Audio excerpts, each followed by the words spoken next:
இன்று 2 திரைப்படங்கள் குறித்தான காணொளியை காணவிருக்கின்றோம். 1 இதயம் முரளி, 2 கிஸ். உங்களுக்கு நம்ம கவின் மற்றும் முரளி மகன் அதர்வா இருவரையும் பிடிக்குமென்றால் நம்ம சேனலை சப்ஸ்கிரைப் செய்து வைத்துக் கொள்ளுங்கள். பெல் பட்டனை அழுத்துங்கள். வாருங்கள் காணொளிக்குள் செல்வோம். முரளி மகன் அதர்வா பல தமிழ் படங்களில் நடித்து அதில் சில பெரிய அளவில் ஹிட்டாகி இருக்கின்றன. அப்பா முரளி அளவிற்கு தமிழ் சினிமாவில் ஒரு வலம் வருவாரா நம்ம அதர்வா என்றால் நிச்சயமாக வருவார். பெரிய பெரிய பட்ஜெட் திரைப்படங்கள் நடிக்காத நம்ம முரளி அவர்கள் நடித்த படங்கள் பெரிய அளவில் ஹிட்டாகி உள்ளது என்பதுதான் நம்மால் கூற முடிந்த ஒரு பேருண்மையாக இருக்கின்றது. முரளி அவர்களை இதய முரளி என்று அழைத்தால்தான் அனைவருக்கும் தெரியும். அந்த அளவிற்கு இதயம் என்ற முரளி அவர்களுடைய திரைப்படம் ஃபேமஸான ஒன்றாக பார்க்கப்படுகின்றது. இந்த திரைப்படத்தில் எல்லா பாடல்களும் சூப்பர் ஹிட். பாடல்கள் மட்டுமா, படமும் சூப்பர் டூப்பர் ஹிட் ஆகி உள்ளது என்றே கூறலாம். இப்போ என்ன மேட்டர் என்றால், இந்த திரைப்படத்தின் பெயரையும் தன் தந்தை பெயரையும் வைத்து இதய முரளி என்று முரளியின் மகன் நம்ம அதர்வா அவர்கள் திரைப்படம் எடுத்துக்கொண்டிருக்கின்றார் என்பதுதான். இந்த திரைப்படத்தில் அதர்வா அவர்களுடைய ஜோடியாக தமன்னா அவர்கள் நடிக்கின்றதாக செய்திகள் வெளியாகி இருக்கின்றன. மேலும் இந்த திரைப்படத்தின் இசையமைப்பாளர் பின்னணி இசையை இசைத்திருக்கின்றார் நம்ம தமன் அவர்கள் என்பது குறிப்பிடத்தக்கது.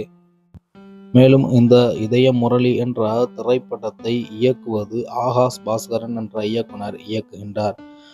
திரைக்கதை காதலை மையமாக வைத்து எடுக்கப்பட வாய்ப்பு உள்ளது. ஏனென்றால் இதயத்திற்கு காதல் தான் சிறந்த கதை தொகுப்பாக இருக்க முடியும். இப்படியாக இந்த திரைப்படம் சில மாதங்களுக்கு பிறகு ரிலீஸ் ஆகலாம். மேலும் முரளி ரசிகர்கள் மட்டுமல்லாது அதர்வா ரசிகர்களும் பெரிதும் எதிர்பார்ப்பை ஏற்படுத்தியுள்ளது இந்த தலைப்பான இதயம் முரளி. அடுத்ததாக நம்ம கவின் நடித்த திரைப்படம்தான். கடந்த சில காலங்களாக கவின் திரைப்படம் என்பது பெரிய அளவிற்கு ஹிட்டாகி கொண்டிருக்கின்றது. மேலும் டாடா திரைப்படம் கவினுக்கே சிறந்த நற்பெயரை ஏற்படுத்தி இருக்கக்கூடிய ஒரு திரைப்படமாக இருந்தது.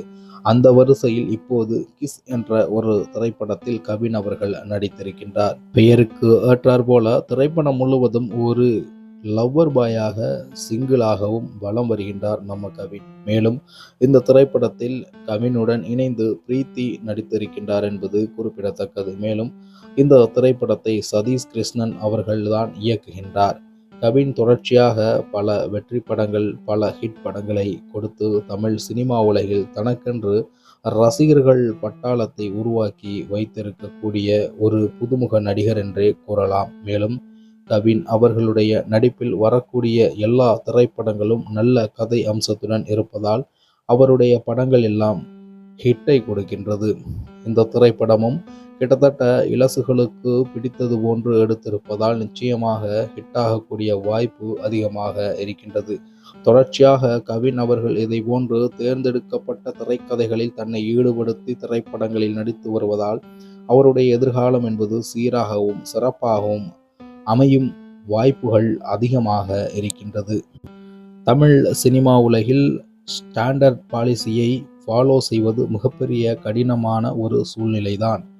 பல பெரிய நடிகர்களை இதை ஃபாலோ செய்ய முடியாமல் சில நேரத்தில் தடுமாறி விடுவார்கள். இதுபோன்று இல்லாமல் தற்பொழுது வரக்கூடிய புதுமுக நடிகர்கள் எல்லாம் ஒரு ஸ்டாண்டர்டை ஃபாலோ செய்து சிறந்த கதை அம்சம் கொண்ட திரைப்படங்களில் நடித்து தனக்கென்று ரசிகர்கள் பட்டாளத்தை உருவாக்கி வைத்திருக்கின்றார்கள். அதேபோன்று கவினும் தனக்கென்று மாபெரும் ரசிகர்கள் பட்டாளத்தை வைத்திருப்பதால் ரசிகர்களுக்காகவே இந்த படம் ஒரு சூப்பர் ஹிட்டாக வாய்ப்பு அதிகமாக இருக்கின்றது. ஜென் மார்டின் என்பவர்தான் இந்த திரைப்படத்தின் இசையமைப்பாளராக இருந்து வருகின்றார். இந்த திரைப்படம் சிறப்பான இசையையும் பின்னணி இசையையும் கொண்டதாக இருக்கும் என்பதில் மாற்று கருத்தில்லை.